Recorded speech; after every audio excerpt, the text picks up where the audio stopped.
not the time for speeches. We have just had the 2 days on social inclusion of disabled adults, and what did you think of the training? Jsme hrozně rádi, že jsme se mohli tohle školení účastnit, protože nám to otevřelo hloubku té práce, která může našim klientům hodně pomoci, hledat smysl v podpoře každého z našich klientů. A k tomu, aby jsme je podporovali dobře, musíme vědět, co a jak chtějí, aby jsme jim mohli pomáhat tou správnou cestou. We are very happy that we could stay here for 2 days. We've got many deep thoughts about work with people we work with, and it makes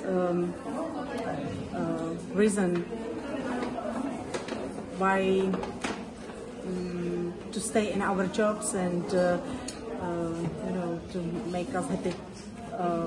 What we can do with our clients and maybe them. Bylo to super, skvělé školení, spousta informací, podporující v tom, že v tom máme zase pokračovat. Tady ve school and I buy some knowledges in the paper, so Fantastic. It was powerful. Thank you very much for these 2 days. It was very nice, and for me it was eye-opening, kinda. So thank you very much. Thank you. Moc děkuji za tyhle krásné 2 dny. Všem tohle kurz velice doporučuji a byl to pro mě takový eye-opener. Otevřelo to moje oči. Děkuji. Děkuji. Thanks.